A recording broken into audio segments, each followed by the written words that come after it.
Basta Samson, wag kang maglala. 3 abogado mo. That's right. The legal battle is on. Gagawin namin lahat para manalo ka sa kaso. Salamat, attorneys. Clarice?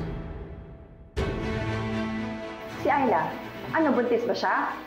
Nasa kasunduan na kapag may check-up siya, kailangan kasama ako. Asan siya? Haminahon na po muna kayo. Check up pa ho siya sa loob eh. Wala pa hong balita yung doktor kung bakit siya dinugo. Sir Spanky, I don't think ito yung tamang oras para harapin ng kliyente niya yung kliyente namin. Sigurado ako, masaya na kanyang kondisyon. Clarice, let's go. Kailangan ko makausap si Ayla. Sa akin ang anak niya. Hindi pa nga ako sigurado. Kaya nga ako nandito para masigurado ko eh. Ayan, nakikita mo ba sa monitor? Kita ko na yung embryo. At nag-develop siya sa loob ng matris mo. So, normal. Clarice, huwag ka muna. Dok, ano pong ibig sabihin nun? Well, I still need to double check. Pero obviously, buntis ka. Buntis ka? Ma'am? Bawal pa eh. Sino kayo? Bawal ka dito! Wait, tawag ka na sa security. Hindi porket kinasuhan ko kayo, hindi mapupunta sa akin yung bata. At least ako sumusunod sa kasunduan, hindi tulad nyo! Wait, Ma'am! What are you doing? Please don't stress out my patient. Get out of here! Nurse! Please, let's go. Ay, bitaw, let's go na. Please, umalis ka muna dito. Hindi ako aalis dito hanggat hindi ko nalalaman yung lagay ng anak ko. Ma'am, please, umalis muna kayo, please. Bakit? Ha? Bakit ako aalis? Para maging masaya kayo? Maging one big family kayo dahil nakabuo kayo, ha? Hindi! Akin yung batang yan. Samson, hindi sa inyo yung bata niyan. Akin! Nurse! Ma'am. Gusto ko stay back. Oo, buntis yung kapatid mong ahas.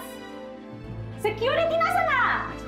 Halika na, Princess. Tandaan mo yung sinabi ko sa'yo, Ayla, ha? Sa akin yung batang yan. Gagalit na sila. Halika na. Excuse me.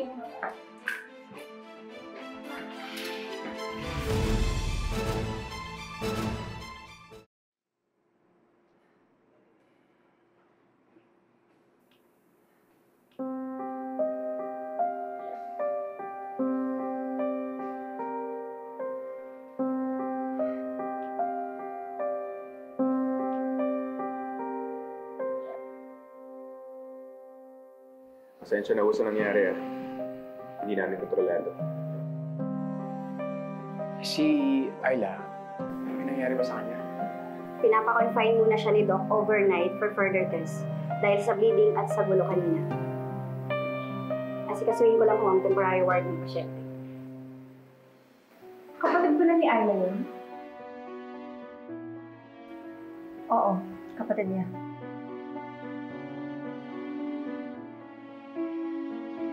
Oy, Genesis. Alam mo, hindi ko naiintindihan kung bakit hindi ka nagagalit sa nangyayari sa kapatid mo. Bakit ba kayo nagagalit? Hindi ba din pinag-usapan? Binibilog lang nila yung ulo mo. Sinubukan na nila sa akin yun, kaya sana huwag ka magpadala. Oo, nabuntis. Pero marami pa silang ginawa na wala sa usapan. Tol, naipaliwanag ko naman sa'yo ito kanina. Ginawang kabet na magaling mong tol yung kapatid mo. Yan ba yung pangarap mo sa kapatid mo, ha?